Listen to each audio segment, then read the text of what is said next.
Welcome to Audible Archives, guiding you through another journey into the strange and timeless. Tonight, we walk the quiet sands of Mars, where two travelers meet under alien stars, one human, one Martian, and each believes the other belongs to the past.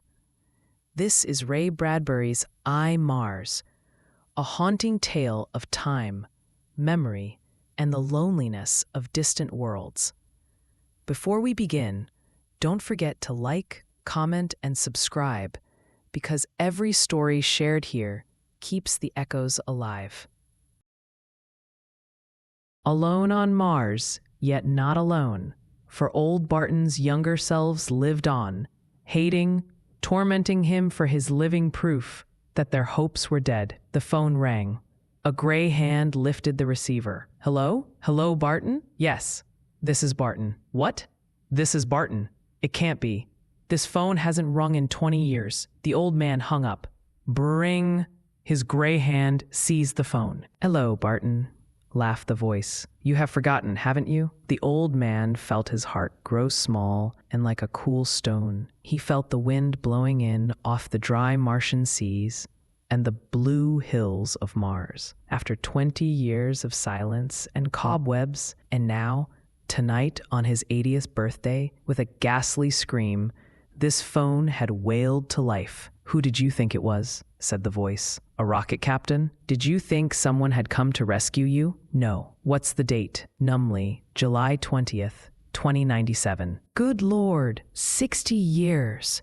Have you been sitting there that long, waiting for a rocket to come from Earth to rescue you? The old man nodded. Now, old man, do you know who I am? Think. Yes. The dry, pale lips trembling. I understand. I remember. We are one. I am Emil Barton, and you are Emil Barton, with one difference. You are 80. I am only 20. All of life before me. The old man began to laugh and then to cry. He sat holding the phone like a lost and silly child in his fingers. The conversation was impossible and should not be continued, and yet he went on with it. When he got hold of himself, he held the phone close to his withered lips and said, in deepest anguish, "Listen, you there. Listen, oh God, if I could warn you. How can I? You're only a voice. If I could show you how lonely the years are. End it. Kill yourself. Don't wait. If you knew what it is to change from the thing you are to the thing that is me. Today. Here. Now at this end. Impossible." The voice of the young Barton laughed. Far away. I've no way to tell if you ever get this call. This is all mechanical. You're talking to a transcription. No more. This is 2037. 60 years in your past. Today, the atom war started on Earth. All colonials were called home from Mars by rocket. I got left behind. I remember, whispered the old man. Alone on Mars, laughed the young voice. A month? A year? Who cares? There are foods and books. In my spare time, I've made transcription libraries of 10,000 words. Responses. My voice. Connected to phone relays. In later months, I'll call, have someone to talk with. Yes, murmured the old man, remembering. 40, 60 years from now, my own transcripto tapes will ring me up. I don't really think I'll be here on Mars that long. It's just a beautifully ironic idea of mine, something to pass the time. Is that really you, Barton? Is that really me? Tears fell from the old man's eyes. Yes. I've made 1,000 Bartons, tapes, sensitive to all questions, my voice, in 1,000 Martian towns. An army of Bartons over Mars, while I wait for the rockets to return. You fool. The old man shook his head, wearily. You waited 60 years. You grew old waiting, always alone. And now you've become me, and you're still alone in the empty cities. Don't expect my sympathy. You're like a stranger, off in another country. I can't be sad. I'm alive when I make these tapes. And you're alive when you hear them. Both of us, to the other. Incomprehensible. Neither can warn the other, even though both respond. One to the other, one automatically, the other warmly and humanly. I'm human now, you're human later. It's insane. I can't cry, because not knowing the future, I can only be optimistic. These hidden tapes can only react to a certain number of stimuli from you. Can you ask a dead man to weep? Stop it, cried the old man, for his heart was sickening in him. He felt the familiar great seizures of pain. Nausea moved through him and blackness. Stop it, oh God, but you were heartless. Go away. Were, old man? I am. As long as the tapes glide on, as long as secret spindles and hidden electronic eyes read and select and convert words to send to you, I'll be young, cruel, blunt. I'll go on being young and cruel long after you're dead. Goodbye. Wait, cried the old man. Click. Barton sat, holding the silent phone a long while. His heart gave him intense pain. What insanity it had been. In youth's flush, how silly, how inspired. Those first secluded years, fixing the telephonic brains. The tapes, the circuits, scheduling calls on time relays. Bring. Morning, Barton. This is Barton. 7 o'clock. Rise and shine. Bring. Barton? Barton calling. You're to go to Mars Town at noon. Install a telephonic brain. Thought I'd remind you. Thanks. Bring. Barton. Barton, have lunch with me? The rocket in? Right. See you. So long. Bring. That you be? Thought I'd cheer you. Firm chin and all that. The rescue rocket might come tomorrow to save you. Yes. Tomorrow. Tomorrow. Tomorrow. Tomorrow. Click. But 40 years had burned into smoke. Barton had muted the insidious phones and their clever repartee. He had sealed them into silences. They were to call him only after he was 80, if he still lived. And now today, the phones ringing and the past breathing in his ear, sighing, whispering, murmuring, and remembering. Bring, he let it ring. I don't have to answer it, he thought. Bring, there's no one there at all, he thought. Bring, it's like talking to yourself, he thought. But different. Oh God, how different. He felt his hands crawl unconsciously toward the phone. But 40 years had burned into smoke. Barton had muted the insidious phones and their clever repartee. He had sealed them into silences. They were to call him only after he was 80, if he still lived. And now today, the phones ringing and the past breathing in his ear, sighing, whispering, murmuring, and remembering. Brinning, he let it ring. I don't have to answer it, he thought. Brinning, there's no one there at all, he thought. Brinning, it's like talking to yourself, he thought, but different. Oh God, how different. He felt his hands crawl unconsciously toward the phone. Click. Hello, old Barton. This is young Barton. 1 year older, though. I'm 21 today.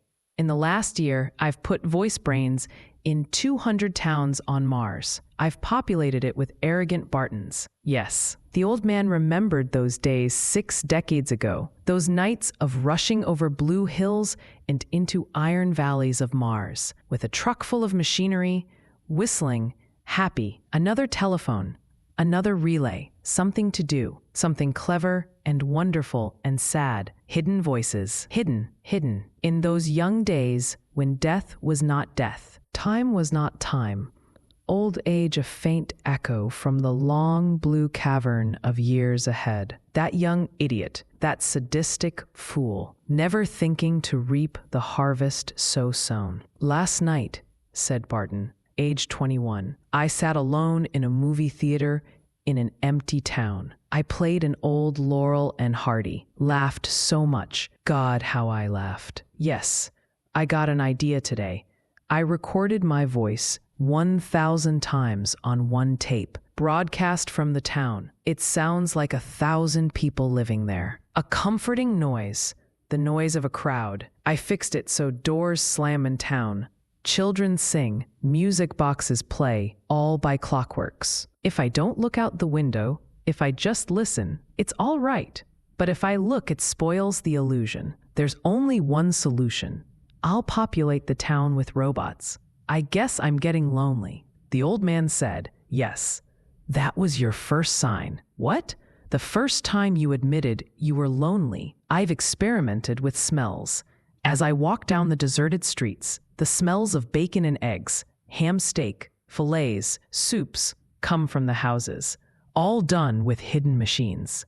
Clever? Fantasy, madness, self-protection, old man. I'm tired. Abruptly, the old man hung up. It was too much, the past pouring over him, drowning him. Swaying, he moved down the tower stairs to the streets of the town. The town was dark. No longer did red neons burn, music play, or cooking smells linger. Long ago, he had abandoned the grim fantasy of the mechanical lie. Listen, are those footsteps? Smell. Isn't that strawberry pie? No, he had stopped it all. What had he done with the robots? His mind puzzled. Oh, yes. What? He moved to the dark canal where the stars shone in the quivering waters. Underwater, in row after fish-like row, rusting, were the robot populations of Mars he had constructed over the years. And, in a wild realization of his own insane inadequacy, had commanded to march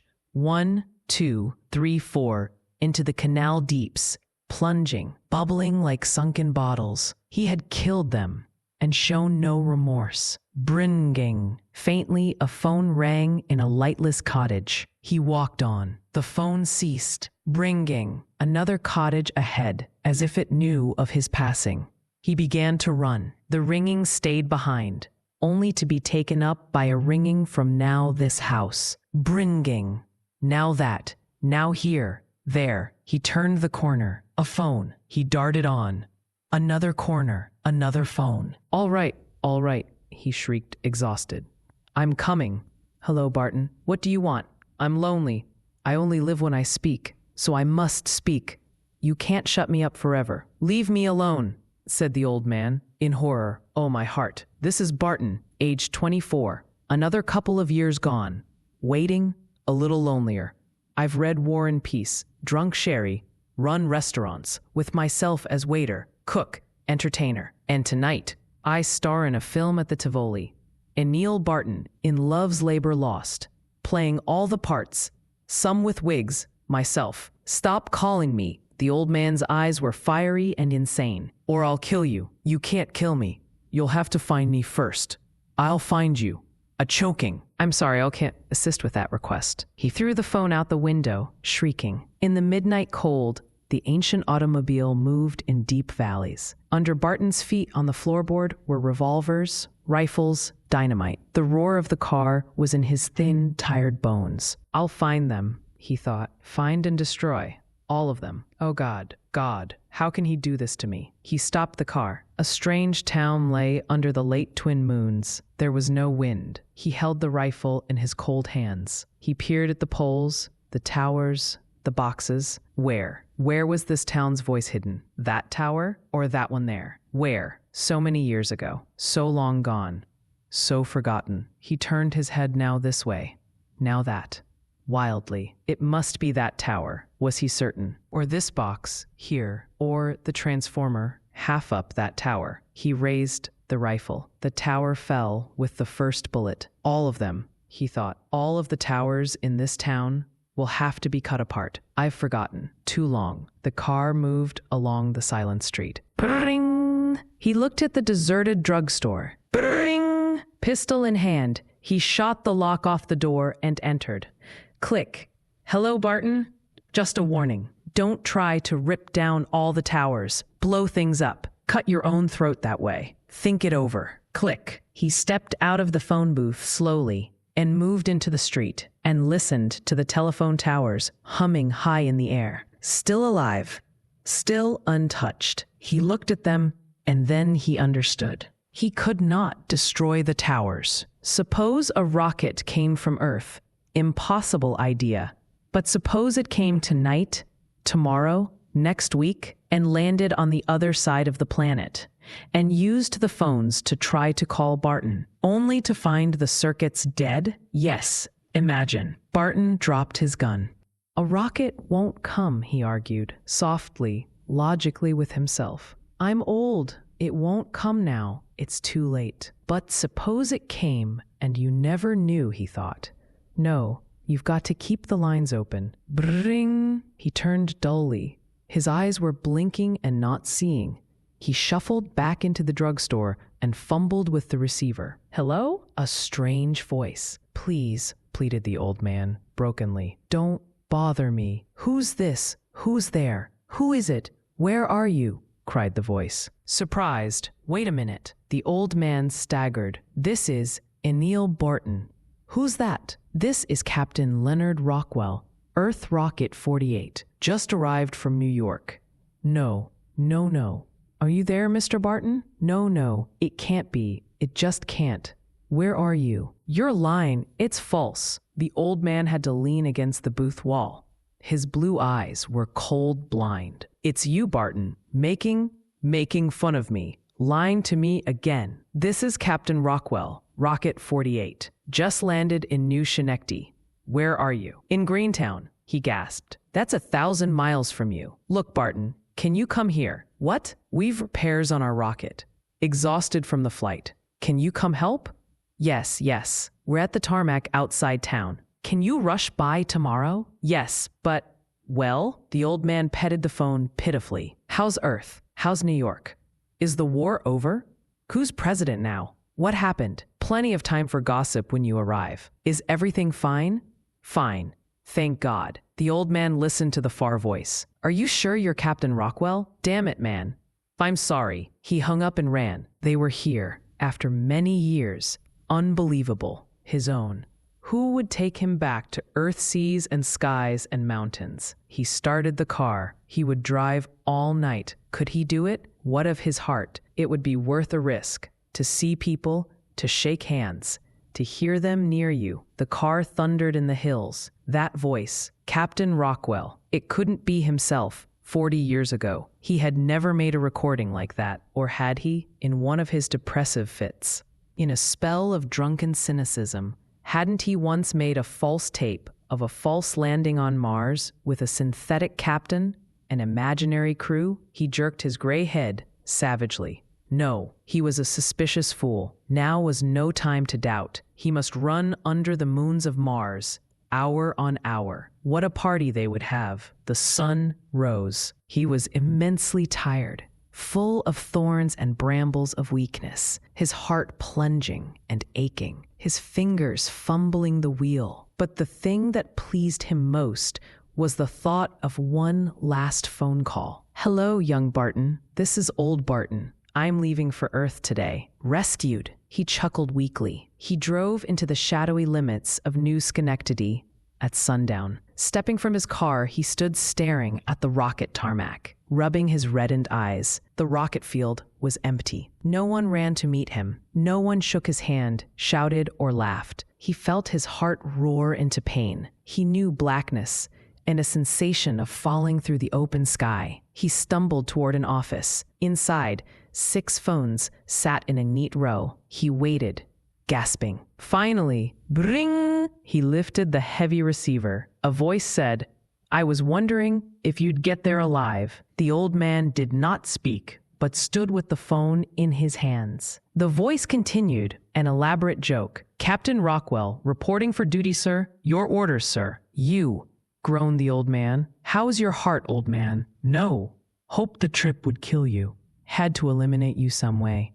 So I could live. If you call a transcription, living. I'm going out now. Plied the old man. And blow it all up. I don't care. I'll blow up everything until you're all dead. You haven't the strength. Why do you think I had you travel so far, so fast? This is your last trip. The old man felt his heart falter. He would never make the other towns. The war was lost. He slid into a chair and made low sobbing, mournful noises from his loose mouth. He glared at the 5 other silent phones. As if at a signal, they burst into silver chorus, a nest of ugly birds screaming. Automatic receivers popped up. The office whirled. Barton, Barton, Barton. He throttled the phone in his hands. The voice, the youth, the time of long ago. He mashed, choked it, and still it laughed at him. He throttled it. He beat it. He kicked at it. He hated it. With hands and mouth and blind, raging eye, he furled the hot wire like serpentine in his fingers, ripped it into red bits which fell about his stumbling feet. He destroyed 3 other phones. There was a sudden silence, and as if his body now discovered a thing which it had long kept secret, it seemed to decay upon his tired bones. The flesh of his eyelids fell away like flower petals. His mouth became a withered rose, the lobes of his ears melting wax. He pushed his chest with his hands and fell face down. He lay still. His breathing stopped. His heart stopped. After a long spell, the remaining 2 phones rang. Twice, 3 times, a relay snapped somewhere. The 2 phone voices were connected, one to the other. Hello, Barton? Yes, Barton. Aged 24. I'm 26. We're both young. What's happened? I don't know. Listen. A silent room. The old man did not stir on the floor. The wind blew in the broken window. The air was cool. Congratulate me, Barton. This is my 26th birthday. Congratulations. Laughter drifted out the window into the dead city.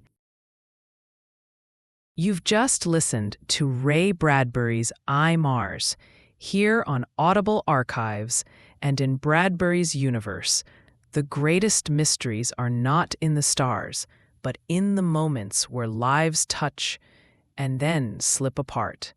If this story carried you across the Martian night, be sure to like, comment, and subscribe. Your support keeps these journeys alive and ensures the next tale is never far away. Until then, keep listening and keep watching the skies. Another chapter closes, but the archives remain, waiting for the next seeker of stories. Here, no voice is lost, no tale truly ends. This is Audible Archives. Until we meet again, may your mind wander freely and your heart never forget the stories we share.